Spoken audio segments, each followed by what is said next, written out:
Good morning, Jeremy. G'day, Jeremy. Now, where should we begin with Pink Floyd? Because they're a huge band, aren't they, with a long history and a very varied history, I suppose. Where did they start for you guys? Where did you first engage with them? Well, for me, probably in my early 20s, although I was well aware of them long before that, I didn't really start listening to them until sort of early 20s, when I was getting into stuff like Wish You Were Here and The Wall and obviously Dark Side of the Moon.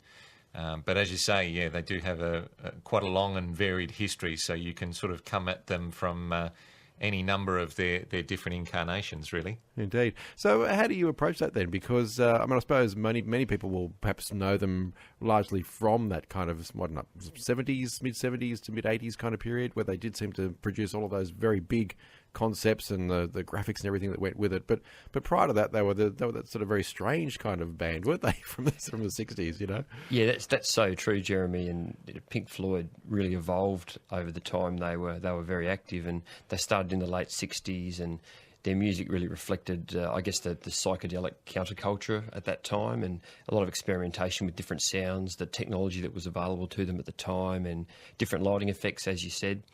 And I guess like a lot of bands that operate for a long period of time, their sound evolved and their views evolved, and they had a lineup change with their founding member and probably key muse, Syd Barrett, leaving the band, and David Gilmour coming in, and that informed a lot of the changes that came through the 70s. And like you said, I think a lot of people really are familiar with their work from Dark Side of the Moon onwards, which was from 73, and then through to The Wall, which was released in 1979. So a lot, which makes the show exciting for us, because there's so many parts of their time we can draw on and bring so many different experiences to the fans, which is great. Yeah. Well, tell us a bit more then about your show and I guess how it came together. Did you all come together through a shared love of the group, or was there something else happening here? Well, the band was originally formed, I think 5 or 6 years back now, by our lead guitarist, Daniel Hunter, who was a massive Pink Floyd fan and had basically grown up learning to play the guitar in his bedroom with Pink Floyd songs. And his goal was always to put together an authentic Pink Floyd show.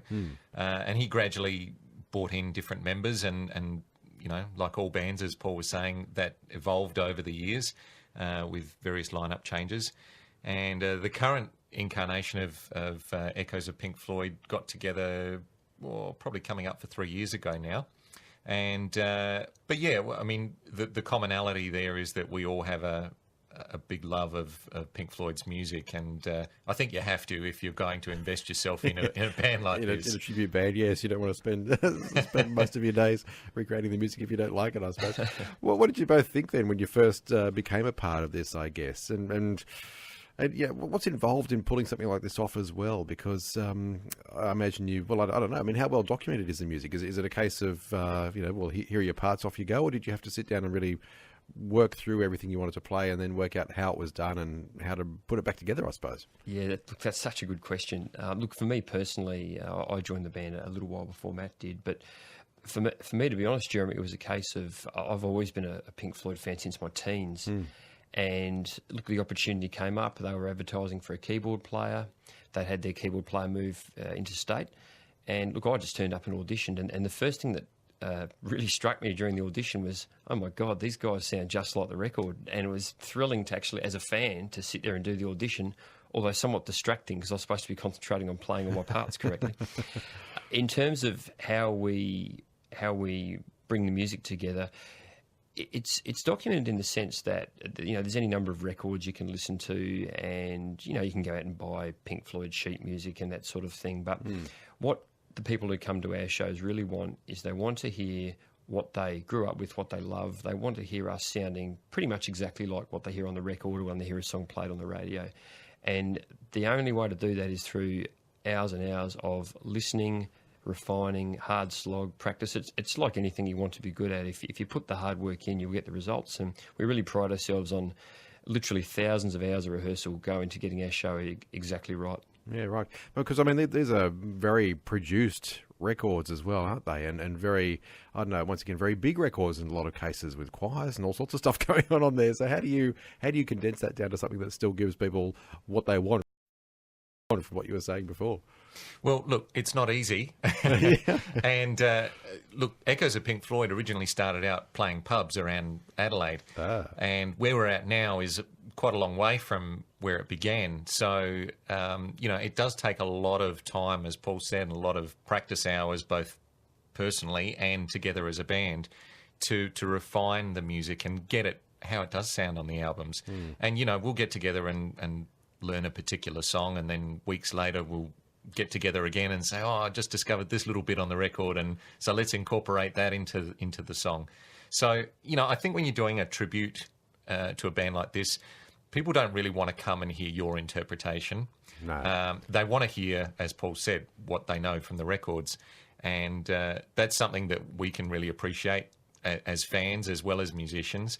And so we really try to invest as much time as possible into recreating every little element, even to the point where, some people probably aren't even going to notice that we've incorporated that little bell or whatever. But it's important to us. And, I think judging by the feedback that we get from the shows, people really do appreciate the effort that we've gone to. Yeah. Given that they are such a band with such large, I guess, concepts and ideas that surround them, and indeed a big visual sort of presence as well, which is a big part of certainly some of those latter albums and how they were marketed and so on and so forth. Does some of that rub off onto you when you are a tribute band? And is that something you kind of also have to make a part of your mythology almost, as it were, I suppose?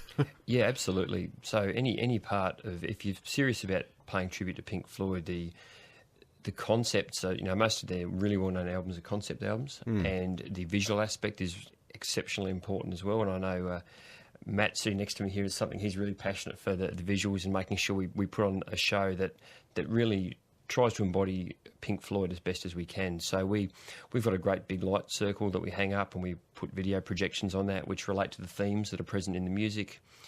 One of the wonderful parts of the show is our first set is going to be a big chunk of the Wall album that we're going to play. Right. Mm-hmm. And Matt actually comes out and embodies the character Pink, which is the central character of the Wall album, which is based semi-biographically on Roger Waters' own life. So Matt comes out and inhabits this character and really draws the audience into the show. And it's a lot of fun, and seeing the reactions from the audience is fantastic as well. So, yeah, we do take it really seriously, because we want to give people that absolute experience of feeling like they're at a Pink Floyd concert. Yeah, indeed. So for the show you're bringing to us then, as you mentioned there, what we get a fair chunk of the Wall, I presume there are other songs that you probably have to play, and I would imagine there's probably a large chunk of Dark Side of the Moon in there as well, is there? Absolutely, yeah. So we will start the show with a big chunk of material from the Wall, and then the second set will be a selection of greatest hits, if you like, that sort of spans their career. So you get a little bit of everything in that second set. But yeah, obviously Dark Side of the Moon's a big favourite. Wish You Were Here is also. And we play a few fan favourites in there that maybe aren't as well known, but it's always nice to get that cheer from the audience, and that you've played the right tune tonight when somebody recognises that one. Yeah. Look, Matt and Paul, lovely to meet you both. And look, it sounds like you're really enjoying what you're doing, which of course is fantastic and exactly what you want to hear from a tribute band. So we'll look forward to welcoming you to Warrnambool as a part of your tour a bit later this year. Thanks, Jeremy. We're looking forward to it. Yeah, Jeremy, thanks for having us, and we're really looking forward to getting to Warrnambool too, and hopefully meeting a few